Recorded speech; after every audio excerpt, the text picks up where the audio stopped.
میر رضا علی قتل کیس کی تحقیقات، تفتیشی حکام نے 10 افراد کی فہرست تیار کر لی، پوچھ گچھ کے لیے بلا لیا۔ تفتیشی ذرائع کے مطابق فہرست میں شامل افراد سے میر رضا نے قرضہ لے رکھا تھا۔ 10 افراد سے 5 کروڑ روپے سے زائد قرضے کی تفصیلات مرتب کر لی گئیں۔ رضا نے مبینہ طور پر عابد سے 1 کروڑ 75 لاکھ روپے سے زائد کا قرضہ لیا۔ مونی نامی شخص نے 5 لاکھ روپے دیے۔ میر رضا کا پہلا پوسٹ مارٹم کرنے والا ایم ایل او عہدے سے فارغ ڈاکٹر اسامہ انکوائری کمیٹی کے سامنے پیش ہوں گے۔ اسامہ نے میر رضا کے پوسٹ مارٹم میں غلطیاں کی تھیں۔ ایف آئی اے اور این سی سی آئی اے کو تحقیقاتی ٹیم میں شامل کرنے کا بھی فیصلہ۔ ذرائع کے مطابق میر رضا کے موبائل فون اور اسمارٹ واچ کی تحقیقات میں متعلقہ حکام معاونت کریں گے۔ رضا کے اہل خانہ اور وکیل کے مطالبے پر ڈیجیٹل کرنسی کی منی ٹریل بھی حاصل کی جائے گی۔ آئی جی سندھ کا میر رضا کیس میں کوتاہیوں کا اعتراف، کیس میں بگاڑ کا ملبہ میڈیکو لیگل ٹیم پر بھی ڈال دیا۔ جاوید عالم اوڈھو نے کہا کہ پہلے جو پوسٹ مارٹم رپورٹ دی گئی اس سے متعلق پولیس کام کرتی رہی، اب نئی پوسٹ مارٹم رپورٹ پر نئی تحقیقاتی ٹیم بنا دی گئی ہے۔ کیس میں ملوث عناصر کو بے نقاب کیے بغیر چین سے نہیں بیٹھیں گے۔ تانا دیا جاتا تھا کہ بچوں کو رشوت کے طور پر لیپ ٹاپ دیا، لوگوں کے لیے لیپ ٹاپ صرف مشین ہوگی، ہمارے لیے لیپ ٹاپ مشن ہے۔ وزیراعظم شہباز شریف کا نوجوانوں کے عالمی دن پر خطاب، نوجوانوں کی پہلی قومی یوتھ امپلائمنٹ پالیسی کا اجرا، نوجوانوں کو اسٹارٹ اپ کے لیے مدد کی جائے گی، تمام لیبر فورس میں خواتین کے لیے 35% کوٹا لازمی ہوگا۔ وزیراعظم نے کہا کہ غریب بچوں کو اشرافیہ کے بچوں کے برابر لانے کی کوشش کی، دور دراز علاقوں کے غریب طلبہ کو تعلیم کے میدان میں آگے لایا گیا۔ نوجوانوں کو جدید علوم سے نہ جوڑا تو ترقی کی دوڑ میں پیچھے رہ جائیں گے۔ دانش سکولز کا دائرہ کار دیگر صوبوں تک وسیع کیا جا رہا ہے۔ 1000 طلبہ کو آئی ٹی اور اے آئی تعلیم کے لیے چین بھجوانے کا بھی اعلان کر دیا۔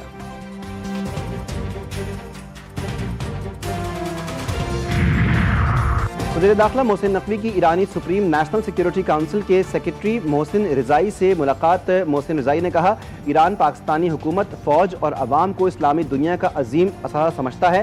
وزیر اعظم اور فیلڈ مارشل علاقائی پیش رفت میں زیادہ فعال کردار ادا کر رہے ہیں۔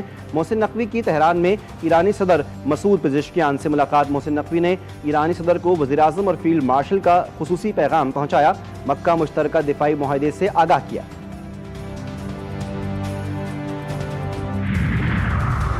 وزیر دفاع خواجہ آصف سے پاکستان میں تعینات ایرانی سفیر ڈاکٹر رضا امیری مقدم کی ملاقات، باہمی دلچسپی کے امور اور دو طرفہ تعاون پر تبادلہ خیال۔ خواجہ آصف نے ایران کے ساتھ دیرینہ برادرانہ تعلقات کو مزید مضبوط بنانے اور باہمی دلچسپی کے شعبوں میں تعاون کو فروغ دینے کے عزم کا اعادہ کیا۔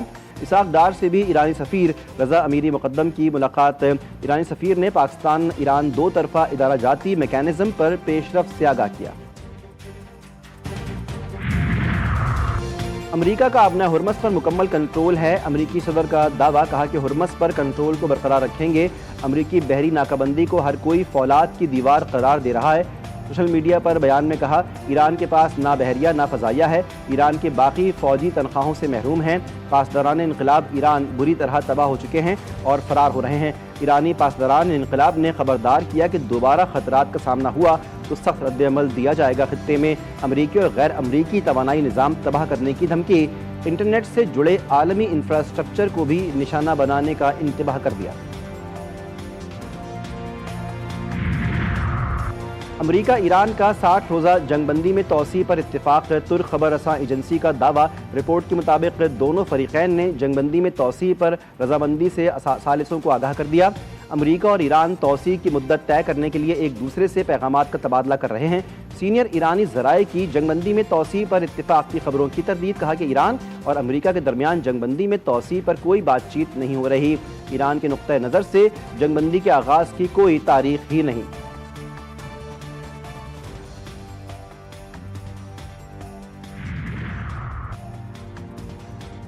ایران خطے میں بدامنی کا خواہاں نہیں، امریکہ اور صہیونی حکومت کی جارحانہ کارروائیوں نے خطے کے امن و استحکام کو نقصان پہنچایا۔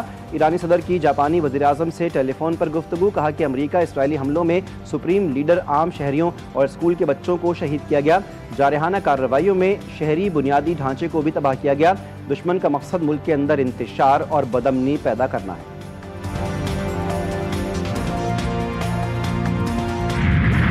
یمن میں حوثی ملیشیا کے تجارتی جہاز پر میزائل حملے میں ہلاکتوں کی تعداد 6 ہو گئی۔ تجارتی جہاز پر حملے میں 3 پاکستانی جاں بحق۔ نائب وزیر اعظم اسحاق ڈار کی شدید مذمت، کہا تجارتی جہاز پر حملے میں 1 زخمی بھی ہوا۔ ایسے حملے بے گناہ انسانی جانوں اور بحری سلامتی کے لیے سنگین خطرہ ہیں۔ واقعے کی مزید تفصیلات جاننے کے لیے متعلقہ سعودی حکام اور یمنی حکومت سے رابطے میں ہیں۔ حملے بین الاقوامی قوانین کی خلاف ورزی ہیں۔ مزید کہا پاکستانی شہریوں کی میتیں واپس لانے کے لیے اقدامات کریں گے۔ ریاض میں پاکستانی سفارت خانے کو متعلقہ حکام سے رابطے کی ہدایت کی۔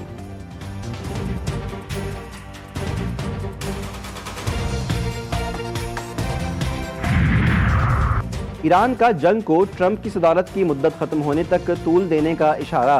سینئر مشیر کمانڈر پاسداران انقلاب محمد رضا نقوی نے کہا جنگ جتنی طویل ہوگی ایران کو اتنا ہی تجربہ حاصل ہوگا۔ ایران کو وہ طاقت حاصل کرنی ہے کہ دشمن حملہ کرنے کی جرت ہی نہ کر سکے۔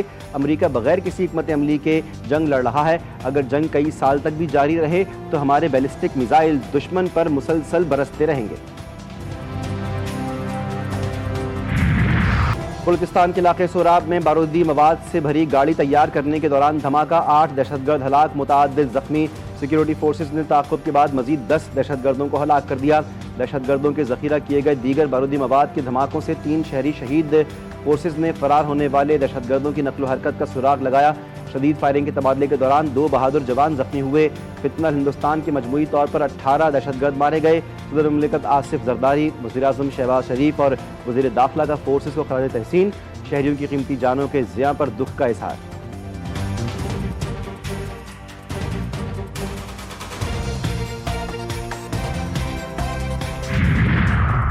پیپلز پارٹی کا پھر آزاد کشمیر الیکشن میں دھاندلی کا الزام۔ پیپلز پارٹی کی رہنما پلوشہ خان نے چودھری یاسین کے ہمراہ پریس کانفرنس میں کہا کہ ہمارے امیدوار کو واضح برتری حاصل ہے، تسلیم کیا جائے۔ پیپلز پارٹی نے آزاد کشمیر انتخابات میں دھاندلی کے ثبوت دیے۔ ری پولنگ اس وقت ہوتی ہے جب کہیں تشدد کیا جائے، عوامی رائے کو ماننا پڑتا ہے۔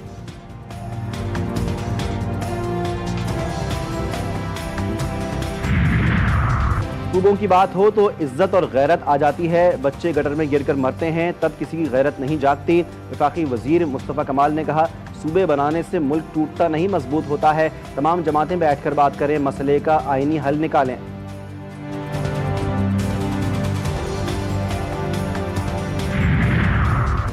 وزیر اعلیٰ پنجاب مریم نواز سے امریکی ناظم الامور نیٹلی بیکر کی ملاقات۔ تعلیم، سیکیورٹی اور سرمایہ کاری امور پر تبادلہ خیال۔ امریکی ناظم الامور کی مریم نواز کے خواتین کے لیے منصوبوں کی تعریف۔ سیکیورٹی، مصنوعی ذہانت، ڈیجیٹل اثاثوں اور توانائی میں تعاون پر اتفاق۔ سیلاب اور اسموگ سے بچنے کے لیے امریکی سپورٹ ایکسپرٹس کی خدمات حاصل کرنے پر اتفاق ہوا۔ مریم نواز نے کہا کہ خواتین کو بااختیار بنانے کے لیے اقدامات جاری ہیں۔ امریکہ میں مقیم پاکستانی قابل قدر اثاثہ ہیں۔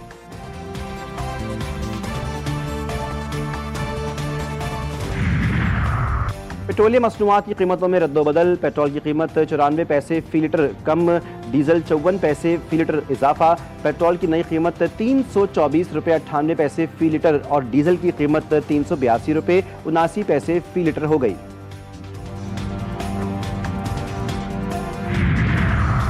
اسلام آباد میں ڈاکوؤں کی فائرنگ، چارٹرڈ اکاؤنٹنسی کا طالب علم عبداللہ احمد جاں بحق، ملزمان فرار ہونے میں کامیاب۔ کراچی محمود آباد تھانے کے قریب بیکری میں ڈکیتی کی کوشش ناکام۔ C C T V footage G T V news نے حاصل کر لی۔ دکاندار نے مزاحمت کی تو جان چھڑا کر بھاگ گیا۔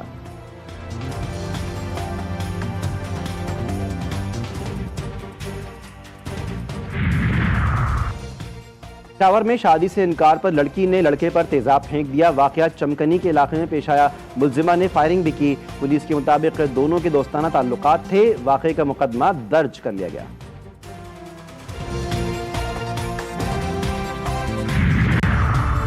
یورپ میں 2 دہائیوں بعد مکمل سورج گرہن، نایاب فلکیاتی منظر دیکھا گیا۔ اسپین، آئس لینڈ اور پرتگال سمیت مختلف یورپی ملکوں میں سورج گرہن کا مشاہدہ کیا گیا۔ میڈرڈ اور بارسلونا سمیت اسپین کے بعض بڑے شہروں میں سورج کا تقریباً 99% حصہ چاند کے پیچھے چھپ گیا۔ پاکستان میں آج رات شہاب ثاقب کا نظارہ کیا جا سکے گا۔ فجر تک سیڈ شہابیوں کا شاندار نظارہ ہوگا۔ آسمان پر فی گھنٹہ 100 شہاب ثاقب دیکھے جانے کا امکان۔ اور جشن آزادی کی تیاریاں حتمی مراحل میں داخل۔ شہر شہر گلی گلی چراغاں، سبز ہلالی پرچموں کی بہار، فضا میں ملی نغموں کی گونج، بڑوں کے ساتھ بچے بھی پرجوش، نت نئے ڈیزائن کے بیجز، جھنڈے، جھنڈیوں کی خریداری عروج پر۔